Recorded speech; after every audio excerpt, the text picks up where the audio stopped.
ನಮಸ್ತೆ ಅಂಶು ಅಶೋಕ್ ಹೆಗಡೆ. ಈ ವಾರದ ಒಂದು ಪರಿಚಯ ಕಾರ್ಯಕ್ರಮದಲ್ಲಿ ಕನ್ನಡದ ಸೀರಿಯಲ್ ಅಲ್ಲಿ ಒಂದು ನೆಗೆಟಿವ್ ರೋಲ್ ಮಾಡುವಂತ ಖಳನಾಯಕಿ. ಅವರು ಸಾಕಷ್ಟು ವರ್ಷಗಳಿಂದ ನೆಗೆಟಿವ್ ರೋಲಲ್ಲೇ ಫೇಮಸ್. ಎಲ್ಲಾ ತರದ ಪಾತ್ರಗಳನ್ನು ಮಾಡ್ತಾರೆ, ಆದ್ರೆ ನೆಗೆಟಿವ್ ಅಲ್ಲಿ ತುಂಬಾ ಫೇಮಸ್. ಸಾಕಷ್ಟು ವರ್ಷಗಳಿಂದ ಏನು ಆ ನೆಗೆಟಿವ್ ಅನ್ನೋದನ್ನ ಆಳ್ತಾನೆ ಬಂದಿದ್ದಾರೆ ಅವರು ಖಂಡಿತ. ಹಾಗೇನೆ ಎಂತ ವಿಶೇಷ ಅಂದ್ರೆ ಆ ವ್ಯಕ್ತಿತ್ವ ಅಂತಂದ್ರೆ, ನೀವು ಆಧ್ಯಾತ್ಮ ಅನ್ನಿ ಅದ್ರ ಬಗ್ಗೆ ನಾವು ಸಾಕಷ್ಟು ಮಾತಾಡ್ತಾ ಹೋಗ್ತಾರೆ. ನೋಡಕ್ಕೆ ಏನೋ ಅನ್ಸುತ್ತೆ, ನೆಗೆಟಿವ್ ರೋಲು ಹಂಗೆ ಹಿಂಗೆ ಅಂತ. ಈಗ ನೀವು ಅದ್ರ ಬಗ್ಗೆ ತೀರಾ ಹೇಳೋದ್ ಬೇಡ, ಅವ್ರು ಏನ್ ಮಾತಾಡಿದ್ದಾರೆ ಅಂತ ಹೇಳ್ಬಿಟ್ಟು ನೋಡ್ಬಿಡೋಣ. ಆಯ್ತು ಮೇಡಮ್. ನಮಸ್ತೆ. ನಮ್ಮ ವ್ಲಾಗ್ನಲ್ಲಿ ವಿಶೇಷವಾದ ವ್ಯಕ್ತಿ ಇದ್ದಾನೆ. ನಿಮಗೆ ಇನ್ನು ಪರಿಚಯ ಇಡೀ ಕರ್ನಾಟಕ ಗೊತ್ತು. ಈ ಸೀತಾಗೌಡರ ಜೊತೆ ನಾನಿದ್ದೀನಿ, ನನಗೊಂಥರ ಹೆಮ್ಮೆ. ಮೇಡಮ್, ಒಂದು ಡೈರೆಕ್ಟರ್ ಒಂದು ಪ್ರಶ್ನೆ ಕೇಳ್ಬಿಟ್ಟು ಸುಮ್ಮನೆ ಇರಬಾರ್ದು. ನಿಮ್ಮ ಸೌಂದರ್ಯದ ಪುಟ್ಟೆ, ಯಾಕೆಂದ್ರೆ ನಾನು ನೋಡಿದಾಗಿಂದ ಯಾಕಂತಂದ್ರೆ ನಾನು ಆವತ್ತು ಎಷ್ಟೋ ವರ್ಷದಿಂದ ನೋಡಿದಾಗ ಅಲ್ಲಿಂದ ಆವಾಗಲೂ ಹಿಂಗೆ ಇದ್ರಿ, ಈಗಲೂ ಹಿಂಗೆ ಇದ್ರಿ. ಅದು ಇಲ್ಲ, ಬರೀ ಮೇಕಪ್ ಇಂದಲ್ಲ ಮೇಡಮ್, ನಮ್ಗೆ ಏನೋ ಒಂದು ಗುಟ್ಟಿದೆ. ಒಂಥರ ನೀಲಾಂಬರಿ ತರ. ಹೌದಾ? ಏನ್ ಬೇಕಾದ್ರೂ ಅನ್ಕೋಬಹುದು ಮೇಡಮ್. ಈಗ ಈ ಎಂಥದ್ದು ವ್ಯಾಲೆಂಟೈನ್ಸ್ ಡೇನ, ಪ್ರೇಮಿಗಳ ದಿನನ ಎಂತೋ ಹೇಳ್ತಾರಲ್ಲ, ಅದ್ರ ಬಗ್ಗೆ ತಮ್ಮ ಅಭಿಪ್ರಾಯ ಎಂತದ ಏನು? ನಿಜ ಹೇಳಬೇಕು ಅಂದರೆ ವ್ಯಾಲೆಂಟೈನ್ಸ್ ಡೇ ಎಲ್ಲ ನಾವು ಸೆಲೆಬ್ರೇಟ್ ಮಾಡಲ್ಲ. ಯಾಕೆ ಅಂದರೆ ಅದು ನಮ್ಮ ಒಂದು ಇದಲ್ಲ, ಕಲ್ಚರ್ ಅಲ್ಲ. ಸೊ ಹಾಗಾಗಿ rose day, Valentine's day, red day ಏನೇನೋ ಹೇಳ್ತಾರೆ. ಮೇ ಬಿ ನಮಗೆ ಸ್ಕೂಲು ಕಾಲೇಜ್ಗೆ ಹೋಗುವಾಗ ಅದೊಂಥರ ಸಖತ್ತಿದ್ದಿತ್ತು. ಅಂದರೆ ಅದು ಯಾರೋ ಬಂದ್ಬಿಟ್ಟು ರೋಸ್ ಕೊಟ್ಬಿಟ್ರೆ, ಅಥವಾ ಯಾರೋ ಹೆದರ್ಕೊಂಡು ಕೆಲವು ಸರಿ ಸ್ಕೂಲ್ಗೆ ಕಾಲೇಜ್ಗೆಲ್ಲ ಹೋಗ್ತಾನೆ ಇರಲಿಲ್ಲ ನಾವು. ಸೊ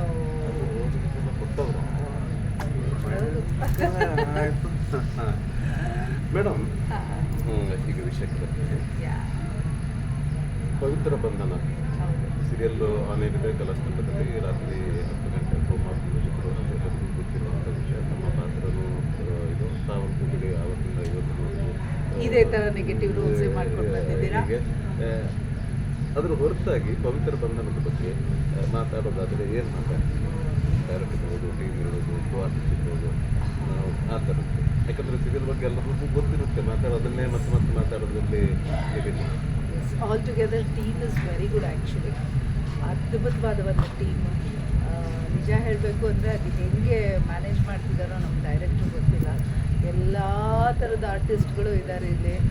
ಅಂದರೆ ಇವ್ರ ಥರ ಕಾಮಿಡಿ ಮಾಡೋರು, ನಂತರ ಹಿಂಗೆ ಥರ ಲುಕ್ ಕೊಡೋರು, ಆ್ಯಂಡ್ ತುಂಬ ಸಾಫ್ಟ್ ಆಗಿರೋರು, ತುಂಬ ಒಂಥರ ಆ್ಯರಗೆಂಟ್ ಆಗಿರೋರು, ಎಲ್ಲ ಥರದವರು ಇದ್ದಾರೆ.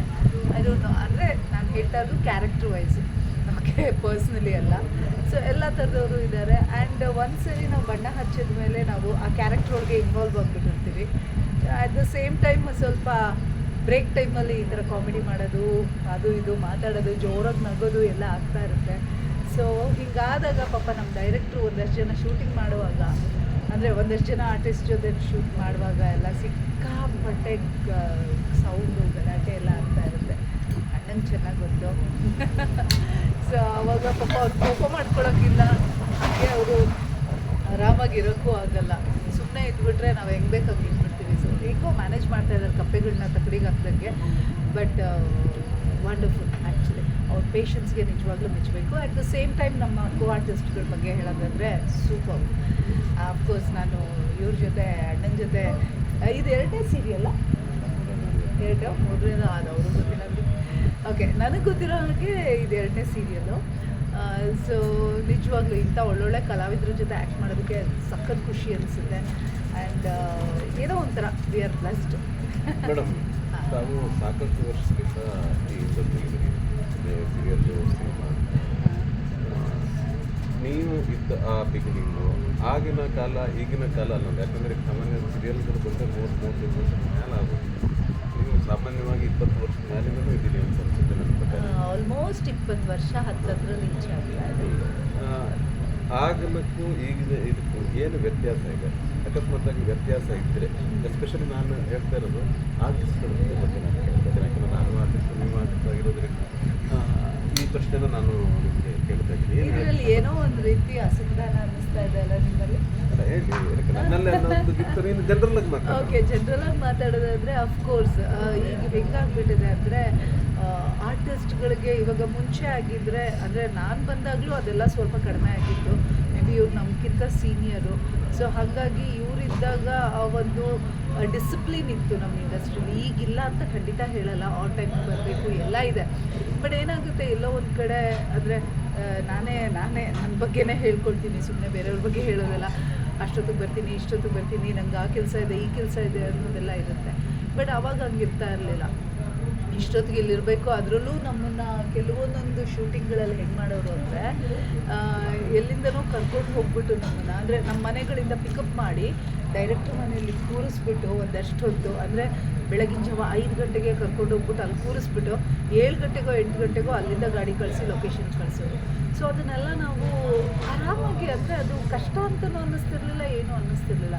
ಬಟ್ ಇವಾಗ ಅದು ಎಲ್ಲೋ ಒಂದು ಕಡೆ ನಮ್ಮ ಆರ್ಟಿಸ್ಟ್ಗಳಿಗೆ ಅಂದರೆ 7 ಗಂಟೆಗೆ ಬನ್ನಿ, 7 ಗಂಟೆಗೆ ಬರಬೇಕಾ ಅಂತ ಕೇಳ್ತಾರೆ. ಸೊ ಹಂಗಾಗ್ಬಿಟ್ಟಿದೆ. ಅದು ಬಂದೇ ಅಲ್ಲ, ಇವಾಗ ನನಗನ್ಸೋ ಪ್ರಕಾರ ಆರ್ಟಿಸ್ಟ್ಗಳು ಅಂದರೆ ಆ ಒಂದು ಡಿಸಿಪ್ಲಿನ್ ಅನ್ನೋದಕ್ಕಿಂತ ಪ್ಯಾಷನೇಟಾಗಿ ಬರ್ತಾರೆ. ಅಂದರೆ ಎಲ್ಲ ಆರಾಮಾಗಿರ್ತಾರೆ. ಇವಾಗ ಸೋಷಿಯಲ್ ಮೀಡಿಯಾ ಒಂದು ಫುಲ್ ಬೂಮಲ್ಲಿದೆ. ಸೊ ಎಲ್ಲ ಒಂದಾಯ್ತಲ್ಲ ಮೇಡಮ್, ನಾನು ತಿಳ್ಕೊಂಡಾಗ ಏನು ಅಂತಂದರೆ, ಈಗ ಕೈ ತುಂಬ ಹಣ ಸಿಗುತ್ತೆ ಪೇಮೆಂಟ್. ಆಗ ಆ ಥರದ್ದು ಇಲ್ಲೇ ಇಲ್ಲ. ಈಗೊಂದು ಅಸಿಸ್ಟೆಂಟ್ ಡೈರೆಕ್ಟರ್ಗಳು ಅವರಿಗೆಲ್ಲಷ್ಟು ಏನು ಅಂತಂದರೆ, ಊಟ ಸಿಕ್ಕ ನಾನೇ ಅಸಿಸ್ಟೆಂಟ್ ಡೈರೆಕ್ಟರ್ ಕೆಲಸ ಮಾಡೋದು, ನಾನು ಬೇರೆಯವ್ರ ಬಗ್ಗೆ ನಾನು ಮಾತಾಡ್ತೀನಿ. ಈಗ ಅವರಿಗೆಲ್ಲರಿಗೂ ಪೇಮೆಂಟ್ ಅಂತಿದೆ. ಆವಾಗ ಪೇಮೆಂಟ್ ಅಂತಲೇ ಇರಲಿಲ್ಲ, ಕಷ್ಟಪಡ್ತಿದ್ವಿ ಕೂಡಿಗೂ. ಈಗ ಈ ಪ್ರೊಡ್ಯೂಸರ್ದಾಗಲಿ, ಡೈರೆಕ್ಟರ್ಗಳದ್ದಾಗಲಿ, ಅಥವಾ ಪ್ರೊಡಕ್ಷನ್ ಮ್ಯಾನೇಜರ್, ಈ ಥರ ಈ ಮೇಕಪ್ಪಿನ ಅವರದ್ದೇ ಆದಂಥ ಒಂದು ಇದಿದೆ, ಸಂಘಟನೆ ಇದೆ. ಜಡಿತ ಏನೇ ಒಂದು ವಿಷಯ ಹೋದರೂ ಇನ್ನೊಂದು ವಿಷಯಕ್ಕೆ ಹೋಗುತ್ತೆ. ಆ ಥರ ನಮ್ಮ ಇದರಲ್ಲಿ ಕಿರುತೆರೆಯಲ್ಲಿ ಯಾಕೆ ಕಲಾವಿದರು ಒಂದು ಯೂನಿಟಿ ಆಗಿ ಅಥವಾ ಒಂದು ಟೀಮ್ ಥರ ಯಾಕಿಲ್ಲ ಅಂತ ನಾನು ಕೇಳ್ತಿರೋದು. ಟೀಮ್ ಇದ್ದಾರಲ್ಲ ಸರ್. ಅಲ್ಲ, ನೀವು ಟೀಮ್ ಅಂತಂದರೆ 4 ಜನರ ಗ್ರೂಪ್ ಅಲ್ಲ. ಒಂದು ಸಮಗ್ರಿಗೆ ನಮಗೆ ಏನಾದರೂ ಸಮಸ್ಯೆ ಆಯಿತು, ಅಥವಾ ಒಬ್ಬ ಕಲಾವಿದರಿಗೆ ಅನ್ಯಾಯ ಆಯಿತು, ಅಥವಾ ಏನೋ ಒಂದು ಆಯಿತು ಅಂತ ಇಟ್ಕೊಳ್ಳಿ, ಆಗ ಅದಕ್ಕೆ ನಿಂತ್ಕೊಂಡು ಧ್ವನಿ ಎತ್ತಕ್ಕೆ ಅಂತಂದ್ರೆ ನಾವು ಇಷ್ಟೊಂದು ಸಾವಿರಾರು ಗಂಟೆ ಜನ ಇದ್ದೀವಿ. ಆದರೆ ಆ ಕೂಗಲು ನಿಲ್ಲಲ್ಲ, ಏನಕ್ಕೆ ಅಂತ ನನಗೆ ಆವತ್ತಿಂದನೂ ನನ್ನ ಮನಸ್ಸಲ್ಲಿ ಕಾಡ್ತಾ ಇತ್ತು. ಎಲ್ಲರೂ ಒಂದೇ ಮನಸ್ಥಿತಿಲಿ ಇರಲ್ಲ ಸರ್. ನಮ್ಮ ಆರ್ಟಿಸ್ಟ್ಗಳು ಪರ್ಟಿಕ್ಯುಲರ್ ಆಗಿ ಟೆಕ್ನಿಷಿಯನ್ಸ್ ಅಂದರೆ ಅವರು ಎಲ್ಲರೂ ಒಂದು ರೀತಿ ಒಂದೇ ಮನಸ್ಥಿತಿ ಯಾವ ಮನುಷ್ಯನಿಗೂ ಇರಲ್ಲ. ಬಟ್ ಸ್ಟಿಲ್ ಅವರಲ್ಲಿ ಒಂದು ಆ ಒಂದು ಹೊಂದಾಣಿಕೆ ಯಾಕಪ್ಪ ಇರುತ್ತೆ ಅಂದರೆ, ಪ್ರತಿಯೊಬ್ಬರು ಒಂದೇ ಥರ ಕೆಲಸ ಮಾಡ್ತಿರ್ತಾರೆ. ನಮ್ಮಲ್ಲಿ ಹಂಗಲ್ಲ, ಒಬ್ಬರು ವಿಲನ್ ಆದರೆ ಒಬ್ಬರು ಒಳ್ಳೆಯವರು. ಸೊ ಈ ಥರ ಎಲ್ಲ ಇರ್ತಾರೆ. ಆಮೇಲೆ ಇತ್ತೀಚೆಗೆ ನಾನು ನೋಡ್ದಂಗೆ ಒಂದೆರಡು ಆ ಥರ ಸಂಘಟನೆಗಳನ್ನ ಮಾಡಿದ್ದಾರೆ ಅಂತ ಅಂದ್ಕೊಳ್ತೀನಿ. ನೀವಿಲ್ವಾ ಗ್ರೂಪಲ್ಲಿ? ಇಲ್ಲ, ಗ್ರೂಪು ಇದ್ರೆ ನಮ್ಮ ಕರ್ನಾಟಕ ಕಿರುತೆರೆ ಕಲಾವಿದರ ಆ ಥರದೇ. ಅಲ್ಲ, ಅದು ಅಂದರೆ ಸ್ಟ್ರಾಂಗ್ ಆಗಿ ನಿಲ್ಬೇಕು ಅಂದರೆ ಏನು ಮಾಡಬೇಕು? ನಮ್ಮ ಕೂಗು, ಕಲಾವಿದರದ್ದು ಕೂಗು ಅಂತ ನಿಂತ್ಕೊಳ್ಳೋಕ್ಕೆ. ಈಗ ನಮಗೆ ಅನ್ಯಾಯ ಆದಾಗ, ಎಲ್ಲರೂ ಈಗ ಅನ್ಯಾಯ ಆಗದೇ ಇದ್ದಾಗ ಏನೂ ಪ್ರಾಬ್ಲಮ್ ಇಲ್ಲ. ಅನ್ಯಾಯ ಆದಾಗ ನಮ್ಮ ಧ್ವನಿ ಎತ್ತಬೇಕು ಅಂದರೆ ಯಾವತ್ತೂ ಈ ಒಂಟಿ ಧ್ವನಿ ಆದರೆ ಅದಕ್ಕೆ ಏನೂ ಬೆಲೆ ಇರಲ್ಲ. ಹಾಗಾಗಿ ಏನು ಮಾಡಬೇಕು ಅಂತ ನನ್ನ ಈ ಸಮಸ್ಯೆ. ನೀವೊಬ್ಬ ಸೀನಿಯರ್ ಆರ್ಟಿಸ್ಟ್ ಆಗಿ ನೀವೇ ಮಾಡಬೇಕು ಸರ್. ಇವಾಗ ಏನು ಗೊತ್ತಾ, ಒಂದು ಸಂಘಟನೆ ಅಂತ ನೀವೇ ಒಂದು ಏನು ಶುರು ಮಾಡಿ. ಅಲ್ಲ, ಈಗ ಇದೆ ಕಿರುತೆರೆ ಕರ್ನಾಟಕ ಏನಿದೆ, ಅದನ್ನೇ ನಾವು ಇನ್ನೂ ಎತ್ತರಕ್ಕೆ ತಗೊಂಡು ಹೋಗಬೇಕು ಅನ್ನೋದು ನನ್ನ ಒಂದು ಆಶಯ. ಬಿಕಾಸ್ ಏನಾಗುತ್ತೆ ಅಂದರೆ, ಎಲ್ಲ ಕಲಾವಿದ್ರಿಗೂ, ಅಂದರೆ ಎಲ್ಲ ಕಲಾವಿದರು ಅನ್ನೋದಕ್ಕಿಂತ ಅವ್ರವ್ರದ್ದೇ ಆದಂಥ ತೊಂದರೆಗಳಿದ್ದೇ ಇರುತ್ತೆ. ಸೊ ಎಲ್ಲರೂ ಸಪೋರ್ಟಿವ್ ಆಗಿ, ಅಂದರೆ ನಾವು ನಿಮ್ಮ ಜೊತೆ ಇದ್ದೀವಿ ಅಂತ ಇದ್ದರೆ ತುಂಬ ಚೆನ್ನಾಗಿ. ಅದೇ ನಾನು ಏನು ಅಂತಂದರೆ, ಪ್ರತಿಯೊಬ್ಬರಿಗೂ ಅವ್ರವ್ರದ್ದೇ ಆದ ಕೆಲಸ ತೊಂದರೆಗಳಿರುತ್ತೆ, ಪ್ರೊಡ್ಯೂಸರ್ಗಳಿಗೂ ಇರುತ್ತೆ. ಆದರೂ ಅವ್ರುಗಳೆಲ್ಲರೂ ಒಟ್ಟಾಗೇ ಇದ್ದಾರೆ. ನಾವು ನಮ್ಮ ಸಂಘ, ನಮ್ಮ ಸಂಸ್ಥೆ ನಮಗಾಗಿ ಇರುವಂಥದ್ದು ಅನ್ನೋ ಮನಸ್ಥಿತಿಯನ್ನು ನಾವು ಬೆಳೆಸ್ಕೋಬೇಕು ಅಂತ ನನ್ನ ಅನಿಸಿಕೆ. ಮೇಡಮ್, ಈಗ ಇದು ಈ ಕಡೆ ಬಂತು, ಇನ್ನೊಂದು ಕಡೆ ವಿಚಾರಕ್ಕೆ ಬರಬೇಕು ಅಂತಂದರೆ, ಮೇಡಮ್ ನಿಮ್ಮದು ಲವ್ ಮ್ಯಾರೇಜಾ ಅಥವಾ ಅರೇಂಜ್ ಮ್ಯಾರೇಜಾ ಅಂತ ಕತೆ? ನನ್ನ ಹತ್ರ ಹೇಳಿ, ನೀವು ಆಗ್ಲೇ ಹೇಳಲ್ಲ ಅಣ್ಣ ಅಂತಂದ್ರೆ ಅಣ್ಣ ಲವ್ ಹತ್ರ ಮ್ಯಾರೇಜ್. ಲವ್ ಮ್ಯಾರೇಜಾ? ಸಾಹೇಬ್ರೆ ಅಂತ ಮಾಡ್ತಾರೆ. ಕ್ಯಾಮ್ರಾಮನ್. ಹೌದಾ? ಮಕ್ಕಳು ಓದ್ತಾ ಇದ್ದಾರೆ. ಒಬ್ಬ 6th ಸ್ಟ್ಯಾಂಡರ್ಡ್ ಇದ್ದಾನೆ, ಒಬ್ಬ UKG ಓದ್ತಾ ಇದ್ದಾರೆ. ಹೌದು, ಇಷ್ಟೆಲ್ಲ ಜವಾಬ್ದಾರಿ ಇರುತ್ತಲ್ಲ ಮೇಡಮ್, ಈ ಕಡೆ ಸಂಸಾರ, ಈ ಕಡೆ ಪ್ರೊಫೆಷನ್, ಇದನ್ನೆಲ್ಲ ಹೆಂಗೆ ಅದನ್ನ ಮ್ಯಾನೇಜ್ ಮಾಡ್ತಾರೆ ತಾವು? ಅದೇ ಅಲ್ವಾ ಸರ್ ಬ್ಯೂಟಿ, ಅದೇ ಅದ್ಭುತ. ಆ್ಯಕ್ಚುಲಿ ನಿಜ ಹೇಳ್ಬೇಕಂದ್ರೆ ಲೈಫನ್ನ ಅದಿದ್ದಂಗೆ ಅದನ್ನು ತಗೊಂಡೋಗಿ ನೀಟಾಗಿ ಎಂಜಾಯ್ ಮಾಡೋದಿದೆಯಲ್ಲ, ಅದೇ ಸೂಪರ್. ಸೊ ಚೆನ್ನಾಗಿ ಅನಿಸುತ್ತೆ. ಹೌದಾ? ಈಗ ಎಷ್ಟೋ ಸರಿ ಮೇಡಮ್ ಏನು ಗೊತ್ತಾ, ಲೇಟ್ ನೈಟ್ ಶೂಟ್ ಇರುತ್ತೆ, ಸಂಸಾರ ಅಲ್ಲಿ ಮನೇಲಿರುತ್ತೆ, ಈ ಥರ ಎಲ್ಲ ಇದ್ದಾಗ ಹೆಂಗೆ ನಿಮ್ಮ ಇಬ್ಬರ ಮಧ್ಯೆ ಕೆಲವರಿಗೆ ಏನಾಗ್ಬಿಡುತ್ತೆ ಅಂತ ಕೇಳಿದ್ರೆ, ಪ್ರತಿದಿನ ಇದ್ದಿದ್ದೆ ಇದೇ ಗೋಳು ಹಿಂಗೆ ಎಲ್ಲೋ ಈಗ ಅಪರೂಪಕ್ಕಾದ್ರೂ ಓಕೆ, ಆಲ್ಮೋಸ್ಟ್ ಅದು ನೀವು ಬ್ಯುಸಿ ಇರ್ತೀರಿ, ಬ್ಯುಸಿ ಇದ್ದೀರಿ ತಾವು. ಹೆಂಗೆ ಅದು ಪಾಪ ನಾನು ನಿಮಗಿಂತ ಅವರೇ ಗ್ರೇಟ್ ಅಂತ ಹೇಳೋದಕ್ಕೆ ಇಷ್ಟಪಡ್ತೀನಿ, ತಾವೇನೋ ಅಂತೀರಿ? ನಿಜ ನಿಜ ನಿಜ, ಅವರೇ ಗ್ರೇಟು. ಆ್ಯಕ್ಚುಲಿ ನಿಜವಾಗ್ಲೂ ಹೇಳಬೇಕು ಅಂದರೆ ಇದರಿಂದ ಎಲ್ಲರಿಗೂ ಒಂದು ಚಿಕ್ಕ ಮೆಸೇಜ್ ಹೇಳೋದಕ್ಕೆ ಇಷ್ಟಪಡ್ತೀನಿ. ಹೆಣ್ಮಕ್ಳು ಅಂದ ತಕ್ಷಣ ಹೆಣ್ಮಕ್ಳು ಇವಾಗ ಇತ್ತೀಚಿನ ಹೆಣ್ಮಕ್ಳು ಏನಾಗ್ಬಿಟ್ಟಿದ್ದಾರೆ ಅಂದರೆ, ನನಗೊಂದು ಕಾಫಿ ಮಾಡೋಕ್ಕೆ ಬರಲ್ಲ, ನನಗೊಂದು ಅದು ಮಾಡೋಕ್ಕೆ ಬರಲ್ಲ ಅಂತ ಹೇಳ್ಕೊಳ್ಳೋದೇ ಅವ್ರ ದೊಡ್ಡಸ್ತಿಕೆ ಆಗಿಬಿಟ್ಟಿದೆ. ಸೊ ಅದ್ರ ಬದಲಾಗಿ ಒಂದ್ಸರಿ ಅಂದರೆ ನಾವು ಅಫ್ಕೋರ್ಸ್ ಇನ್ನೊಬ್ಬರ ಮನೆಗೆ ಹೋಗಲೇಬೇಕು, ನಮ್ಮದೇ ಆದಂಥ ಒಂದು ಸಾಮ್ರಾಜ್ಯನ ಸೃಷ್ಟಿ ಮಾಡ್ಕೋಬೇಕು, ಎಲ್ಲ ಇದೆ. ಸೊ ಅದನ್ನು ಒಂದು ಒಳ್ಳೆ ರೀತಿ ಅಂದರೆ ಪಾಸಿಟಿವ್ ಆಗಿ ಮಾಡ್ಕೊಂಡು ಹೋದರೆ, ನನಗೆ ಕಾಫಿ ಮಾಡೋಕ್ಕೆ ಬರಲ್ಲ, ತಿಂಡಿ ಮಾಡೋಕ್ಕೆ ಬರಲ್ಲ, ಅತ್ತೆ ಇಲ್ಲದ ಮನೆ ಬೇಕು, ಮಾವ ಇಲ್ಲದ ಮನೆ ಬೇಕು, ನಾದಿನಿದಿರಿರಬಾರ್ದು ಅನ್ನೋದಕ್ಕಿಂತ ಹೆಚ್ಚಾಗಿ ಆ ಭಗವಂತ ನಮ್ಗೆ ಏನು ಕೊಟ್ಟಿದ್ದಾನೋ ಅದನ್ನು ತುಂಬ ಪ್ರೀತಿಯಿಂದ ಸ್ವೀಕರಿಸಿದಾಗ ಎಲ್ಲೂ ನಮಗೆ ಕಷ್ಟಗಳಾಗಲ್ಲ. ಅದು ನನ್ನ ಎಕ್ಸ್ಪೀರಿಯನ್ಸು. ಬಿಕಾಸ್ ಇವಾಗ ನಮ್ಮ ಯಜಮಾನರು ಅಷ್ಟೇ, ನಾನೆಲ್ಲರೂ ಶೂಟಿಂಗ್ ಹೋಗ್ತೀನಿ ಅಂದರೆ ಹಿ ವಿಲ್ ಬಿ ಲೈಕ್ ನನ್ನ ಜೊತೆಗೆ ಯಾವಾಗ್ಲೂ ಎಲ್ಲ ರೀತಿಯೂ ಸಪೋರ್ಟಿವ್ ಆಗಿ ನನ್ನ ಕಳಿಸ್ಕೊಡ್ತಾರೆ. ಹಾಗಾಗಿ ನಂಗೆ ಯಾವುದೇ ರೀತಿ ಟೆನ್ಷನ್ ಇರಲ್ಲ. ಅದು ಬರಬೇಕಾಗಿರೋದು ಹೆಣ್ಮಕ್ಳಿಂದನೇ ಬರಬೇಕು. ನಾವೆಷ್ಟು ಅವ್ರಿಗೆ ಸಪೋರ್ಟಿವ್ ಆಗಿರ್ತೀವೋ ಹಾಗೆ ಅವ್ರು ನಮಗೆ ಸಪೋರ್ಟಿವ್ ಆಗಿರ್ತಾರೆ. ಮೇಡಮ್, ನಾನು ಇನ್ನೊಂದು ಕೇಳೋಣ ಅಂತ ಅಂದ್ಕೊಂಡೆ. ಈ ದೇವರು, ಈ ಆಧ್ಯಾತ್ಮ, ಅದು ಎಷ್ಟರ ಮಟ್ಟಿಗೆ ಆ ಮನುಷ್ಯನ ಒಂದು ಜೀವನಕ್ಕೆ ಅನುಕೂಲ? ತಾವು ಕೂಡ ಆಧ್ಯಾತ್ಮಿಕವಾಗಿ ಸಾಕಷ್ಟು ತಾವು ಅದ್ರ ಬಗ್ಗೆ ಅಲ್ಲಿ ತೊಡ್ಕೊಂಡಿದ್ದೀರಿ ಅಂತ ನನಗೆ ವೈಯಕ್ತಿಕವಾಗಿ ಗೊತ್ತು. ಅದಕ್ಕೋಸ್ಕರ ನಾನು ನಿಮ್ಮ ಹತ್ರ ಕೇಳ್ತಾ ಇದ್ದೀನಿ. ದೇವರು ದಿನರು ಆಧ್ಯಾತ್ಮಿಕ ಸರ್, ಆಧ್ಯಾತ್ಮಿಕ ಅನ್ನೋದು ಏನಂದರೆ ನನ್ನನ್ನು ನಾನು ತಿಳ್ಕೊಳ್ಳೋದೇ ಮುಖ್ಯವಾಗಿ ಆಧ್ಯಾತ್ಮಿಕ. ಇವತ್ತಿನ ದಿನಗಳಲ್ಲಿ ಏನಾಗ್ಬಿಟ್ಟಿದೆ ಅಂದರೆ, ನಾನು ಬಟ್ಟೆ ಹಾಕೋದು ಬೇರೆಯವ್ರಿಗೋಸ್ಕರ, ಹೊಟ್ಟೆಗೆ ತಿನ್ನೋದು ಬೇರೆಯವ್ರಿಗೋಸ್ಕರ, ನಾನು ಏನೇ ಮಾಡಿದ್ರು ಬೇರೆಯವ್ರಿಗೋಸ್ಕರ ಆಗಿಬಿಟ್ಟಿದೆ. ಒಂದೇ ಒಂದು ಸರಿ ನಮ್ಮನ್ನು ನಾವು ಯಾವತ್ತೂ ಕೇಳ್ಕೊಂಡಿಲ್ಲ, ನಿನಗೇನು ಬೇಕು, ನನಗೆ ಅಂತ ಏನು ಬೇಕು. ಇವಾಗ ಎಲ್ಲರೂ ಹೇಳ್ತಾರೆ ಹೆಣ್ಮಕ್ಳು, ನಾನು ಜಿಮ್ಮಲ್ಲಿ 2 hours ಕಳಿತೀನಿ, ಅದೇ ನನ್ನ ಮೀ ಟೈಮ್ ಅಂತೆಲ್ಲ. ಸೊ ಖಂಡಿತವಾಗ್ಲೂ ಅದು ಕೂಡ ನಾವು ಬೇರೆಯವ್ರಿಗೋಸ್ಕರನೇ ಮಾಡೋದಾಗಿರುತ್ತೆ. ಬಾಡಿನ ಬಿಲ್ಡ್ ಮಾಡಬೇಕು ಅಂದರೆ ನಾವು ಶೇಪಲ್ಲಿ ಇಟ್ಕೋಬೇಕು, ಅದು ಇದು ಅಂತೆಲ್ಲ. ನನಗನ್ಸೋ ಪ್ರಕಾರ ಅದು ಯಾವುದೂ ಅಲ್ಲ. ನಾನಿವಾಗ ನಿಮ್ಮ ಜೊತೆ ಮಾತಾಡ್ತಾ ಇದ್ದೀನಿ, ಸೊ ತುಂಬ ಪ್ರೀತಿಯಿಂದ ಆತ್ಮದಿಂದ ಮಾತಾಡಿದಾಗ ಆ ಒಂದು ಸೋಲ್ ಕನೆಕ್ಷನ್ ಇರುತ್ತಲ್ಲ, ಸೊ ಅದೇ ಭಗವಂತ, ಅದೇ ಆಧ್ಯಾತ್ಮಿಕ ಅಂತ ನನ್ನ ಅರ್ಥ. ಇದರಲ್ಲಿ ನನಗೆ ಎಷ್ಟು ಮಟ್ಟಿಗೆ ಸರಿನೋ ತಪ್ಪೋ ಗೊತ್ತಿಲ್ಲ, ಬಟ್ ನನ್ನ ವಿಚಾರದಲ್ಲಿ ನನಗನ್ಸೋ ಪ್ರಕಾರ ಅದು 100% ಸತ್ಯ. ಸೊ ಮಾತಾಡೋದಾಗಲಿ ಅಥವಾ ನಾನೀಗ ಆ್ಯಕ್ಟ್ ಮಾಡೋಕ್ಕೆ ಬರ್ತೀನಿ, ನನಗೆ ಮನೇನ ಮರ್ತೇ ಬಿಡ್ತೀನಿ. ಮನೇಲಿ ನನ್ನ ಗಂಡ ಏನು ಮಾಡ್ತಿದ್ದಾರೆ, ನನ್ನ ಮಕ್ಳು ಏನು ಮಾಡ್ತಿದ್ದಾರೆ ಮರ್ತೇ ಹೋಗ್ಬಿಡ್ತೀನಿ. ಸೊ ಇದು ನನ್ನ ಕುಟುಂಬ ಆಗಿಬಿಡುತ್ತೆ. ಸೊ ಇದೇ ಆಧ್ಯಾತ್ಮಿಕ. ಸೊ ಇದು ನೀವೇ ಯೋಚನೆ ಮಾಡಿ, ಇದು ಎಷ್ಟು ಚೆನ್ನಾಗಿರುತ್ತೆ ನಮ್ಮ ಜೀವನಕ್ಕೆ ಅಂತ. ಸೊ ಇದು ಹೆಂಗೆ ಅನುಕೂಲ ಆಗುತ್ತೆ ಅನ್ನೋದು ನಿಮಗೆ ಗೊತ್ತಾಗ್ಬಿಡುತ್ತೆ.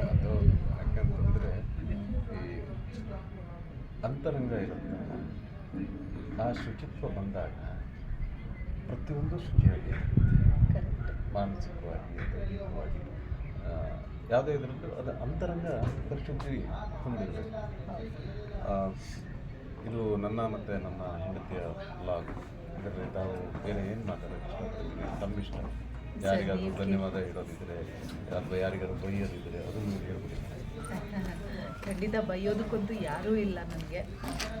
ಸೊ ನಾನು ಎಲ್ಲರಿಗೂ ಥ್ಯಾಂಕ್ಸ್ ಹೇಳ್ತೀನಿ. And at the same time ನೀವಿದ್ದು ನಿಮ್ಮ ಬ್ಲಾಗ್ ಆಗಿರೋದ್ರಿಂದ ಅಂದರೆ ನನಗೊಂದು ಆಪರ್ಚುನಿಟಿ ಸಿಕ್ಕಿದ್ದು ತುಂಬಾ ಖುಷಿ ಆಯಿತು. ಏನೋ ಒಂದು ನೀವು ನಮ್ಮ ಇದಕ್ಕೆ ಬಂದಿರೋ ನಮಗೆ ಹೆಮ್ಮೆ, ಖುಷಿ. ನೀವು ಫಸ್ಟ್ ಆಫ್ ಆಲ್ ಮೇಡಮ್ ಅಂದು ನಂಗೆ ದೂರ ತಳ್ತಾ ಇದ್ದೀರಾ. ಎರಡನೇದು ನೀವು ಆಯ್ತು ತಂಗಮ್ಮ, ಹೇಳಿ. ಸೊ ಹಾಗಾಗಿ ಇಟ್ಸ್ ಅ ಗುಡ್ ಆಪರ್ಚುನಿಟಿ. ಅಂದರೆ ಎಲ್ಲರಿಗೂ ಸಿಗಲ್ಲ. ಅಂದರೆ ಈಗ ನಾನು ಒಂದೆರಡು ಮಾತಾಡೋದಕ್ಕೆ ನನಗೊಂದು ಆ ಒಂದು ಅವಕಾಶ ಸಿಕ್ತು ಅಂದರೆ I should be thankful to you both actually. ಅದ್ರ ಜೊತೆಗೆ ಇದನ್ನು ನೋಡ್ತಿರೋ ಆಡಿಯನ್ಸ್ ಕೂಡ ನಿಮಗೆ ನಾನು ಮಾತಾಡಿದ್ರಿಂದ ಏನಾದರೂ ನಿಮಗೆ ಚಿಕ್ಕ ವಿಷಯ ಏನಾದರೂ ಸಿಕ್ಕಿದ್ರೆ ದಯವಿಟ್ಟು ಅದನ್ನು ಅಳೆದು ನೋಡಿ, ಅದು ನಿಮಗೆ ಸರಿ ಅನಿಸಿದ್ರೆ ಅದನ್ನು ಮಾಡಿ. ಅದ್ರ ಜೊತೆಗೆ ಪ್ರತಿಯೊಬ್ಬರಿಗೂ ನನಗೆ ಪ್ರತಿದಿನ ಬೆಳಗಾಗೋದೇ ನನಗೆ ಹೆಂಗೆ ಅಂದರೆ ಒಂದು ಗ್ರ್ಯಾಟಿಟ್ಯೂಡಲ್ಲಿ ಬೆಳಗಾಗುತ್ತೆ. ಸೊ ನನ್ನ ಸುತ್ತಮುತ್ತ ನನ್ನ ಪಕ್ಕದಲ್ಲಿ ನನ್ನ ಗಂಡ ಇರ್ಬೋದು, ನನ್ನ ಮಕ್ಕಳಿರ್ಬೋದು, ಎಲ್ಲರಿಗೂ ಒಂದು ಗ್ರ್ಯಾಟಿಟ್ಯೂಡಿಂದ ನಾನು ಎದ್ದೇಳ್ತೀನಿ. ಬಿಕಾಸ್ ಗೊತ್ತಿಲ್ಲ ನಾಳೆ ನಾವು ಮತ್ತೆ ಎದ್ದೇಳ್ತೀವೋ ಇಲ್ವೋ ಗೊತ್ತಿಲ್ಲ. ಬೆಳಗ್ಗೆಯಿಂದ ಸಂಜೆವರೆಗೂ ನಂದೇನು ದಿನ ಇದೆಯೋ ಅದನ್ನು ಅದ್ಭುತವಾಗಿ ಕಳೆಯೋದಷ್ಟೇ ನನ್ನ ಒಂದು ಪಾಲಿಸಿ. ಸೊ ಇಷ್ಟೇ. ಇದ್ರ ಅಲ್ಲ ಬಿಟ್ಟು ಮೇಡಮ್, ನಿಮಗೆ ಸಾಕಷ್ಟು ಅಭಿಮಾನಿಗಳಿದ್ದಾರೆ. ಏನೋ ನಮ್ದೊಂದು ಬ್ಲಾಗಿಗೆ ಸಬ್ಸ್ಕ್ರೈಬ್ ಮಾಡಿ ಅಂತದ್ದು ಹೇಳ್ತಾರೆ. ಅಯ್ಯೋ ಖಂಡಿತವಾಗ್ಲೂ ಅದನ್ನೇ ಅದಕ್ಕೆ ಹೇಳಿದ್ರು. ಓಕೆ. ಅಶೋಕ್ ಹೆಗ್ಡೆ ಅವ್ರ ಬಗ್ಗೆ ನಿಮ್ಮೆಲ್ರಿಗೂ ಗೊತ್ತೇ ಇದೆ. ಆ್ಯಕ್ಚುಲಿ ಅವರೊಂಥರ ಹೆಂಗೆ ಅಂದರೆ ಈಸ್ ವೆರಿ ಸ್ವೀಟ್. ನನಗೆ ಅನಿಸೋ ಪ್ರಕಾರ ಅವ್ರು ನೋಡೋದಕ್ಕೆ ಹಿಂಗೆಲ್ಲ. ಇನ್ನೊಂದು ಹೇಳ, ನಾನು ನಿನ್ನೆ ಒಂದು ರೀಲ್ಸ್ ಮಾಡಿದೆ ಗೊತ್ತಾ? ರೀಲ್ಸ್ ಅಲ್ಲ ಸಾರಿ, ಸ್ಟೋರಿಗೆ ಒಂದು ವಿಡಿಯೋ ಹಾಕಿದೆ ಗೊತ್ತಾ, ನೀವು ನೋಡಿರ್ಬೋದು. ಸೊ ಅದರಲ್ಲಿ ನಮ್ಮಮ್ಮ ಏನು ಹೇಳ್ತಿದ್ದಾರೆ ಗೊತ್ತಾ, ಇವತ್ತು ಬೆಳಗ್ಗೆ ಕಾಲ್ ಮಾಡಿಬಿಟ್ಟು, ಏನೇ ಅದು ಅವ್ರಿಗೆ ಕೋಪ ಬಂದುಬಿಡ್ತೇನೆ, ನೀನು ಸುಮ್ಮನೆ ವೀಡಿಯೋ ಮಾಡ್ತಿದ್ದೆ ಅದು ಕೋಪ ಬಂತ, ಅದಕ್ಕೆ ಅವ್ರು ಎದ್ದೋಗ್ಬಿಟ್ರಾ ಅಂತ. ಇಲ್ಲಮ್ಮ, ಅವ್ರು ಆ ಥರ ಅಲ್ವೇ ಅಲ್ಲ, ಹಂಗೇನೂ ಅಲ್ಲ. ಅವ್ರಿಗೆ ಗೊತ್ತೇ ಆಗಲಿಲ್ಲ, ಅವ್ರು ಯಾವುದೋ ಬೇರೆ ಮೂಡಲ್ಲಿದ್ದರು ಅಂತ ಹೇಳಿದೆ ಹಾಗೆ. So he is very sweet. ಅವ್ರ ಮುಖ ಒಂಥರ ಹಿಂಗೆ ಗುಮ್ಮಂತ ಇಟ್ಕೊಂಡಿದ್ರು ಕೂಡ ಅವರು ಒಳಗಡೆ ಎಷ್ಟು ಒಂದು ಒಳ್ಳೆ ಅಂದರೆ ಮಗು ಥರ ಮನಸ್ಸು ಅಂದರೆ ಅವ್ರಿಗೆ ನನಗೆ ತುಂಬ ಖುಷಿಯಾಗುತ್ತೆ. ಆ್ಯಂಡ್ ಅದಕ್ಕೆ ಬಾಯಿ ತುಂಬ ಅಣ್ಣ ಅಂತ ಕೂಡ ಕರಿತೀನಿ. ನನಗೆ ಅಣ್ಣ ಇಲ್ಲ. ಸೊ ನಾನು ನಿಮ್ಮಲ್ಲಿ ಎಲ್ಲರ ಹತ್ರನೂ ಕೇಳ್ಕೊಳ್ಳೋದೇನಪ್ಪ ಅಂದರೆ ಅವ್ರು ಒಳ್ಳೆತನಕ್ಕೆ ಅಂತಲ್ಲ, ಒಳ್ಳೊಳ್ಳೆ ವ್ಲಾಗ್ಸ್ನ ಮಾಡ್ತಾರೆ. ನಾನು ಕೂಡ ಅವ್ರ ವ್ಲಾಗ್ಸ್ ಎಲ್ಲ ನೋಡಿದ್ದೀನಿ, ತುಂಬ ಚೆನ್ನಾಗಿರುತ್ತೆ. ಸೊ ನಿಮ್ಮೆಲ್ರಿಗೂ ಇಷ್ಟ ಆಯಿತು ಅಂದರೆ ದಯವಿಟ್ಟು ನಿಮ್ಮ ಒಂದೊಂದು ಹಾರ್ಟ್ ಅಂದರೆ ನಿಮ್ಮ ಒಂದೊಂದು ಲವ್ ಜೊತೆಗೆ ನಿಮಗೆ ಅದು ಯೂಸ್ಫುಲ್ ಅನಿಸಿದ್ರೆ ನಿಮ್ಮ ಫ್ರೆಂಡ್ಸ್ ಜೊತೆ ಶೇರ್ ಮಾಡ್ಕೊಳ್ಳಿ. ಹಾಗೆ ಬೆಲ್ ಐಕಾನ್ ಇದು ಒಂಥರ ಸ್ಪಾಂಟೇನಿಯಸ್ ಆಗಿ ಹೋಗ್ಬಿಟ್ಟಿದೆ ಎಲ್ಲರಿಗೂ ಹೇಳಿ. ಸೊ ಮಾಡ್ಕೊಳ್ಳಿ ಒಳ್ಳೊಳ್ಳೆ ವ್ಲಾಗ್ಸ್ಗೆ. ಅಂದರೆ ನಮ್ಮಂಥವ್ರು ಒಂದು ಈ ರೀತಿ ಎಲ್ಲ ವೀಡಿಯೋಸ್ ಮಾಡೋದಕ್ಕೆ ಅನುಕೂಲ ಆಗುತ್ತೆ. Thank you so much. ನಮಸ್ತೆ. ವಿಭಿನ್ನ ವಿಶಿಷ್ಟ ವಿಶೇಷವಾದಂಥ ಗೌರವಾನ್ವಿತಂಥ ವ್ಯಕ್ತಿತ್ವ ನಮ್ಮ ನಿಶಿತಾ ಗೌಡ್ರದ್ದು. ತಾನು ಏನು ಹೇಳ್ತೀಯ? She is a very positive personality, very spiritual personality. She is got immense knowledge and ಯಾವಾಗಲೂ ನಗ್ತಾ ಇರ್ತಾರೆ. That's what I observed in Har. I wish you all the best. In fact, we wish you all the best for all your future projects. ಯಾವಾಗಲೂ ಹೀಗೆ ಇರಿ, ಚೆನ್ನಾಗಿರಿ, ನಗ್ನಗ್ತಾ ಇರಿ. ನಮಸ್ತೆ.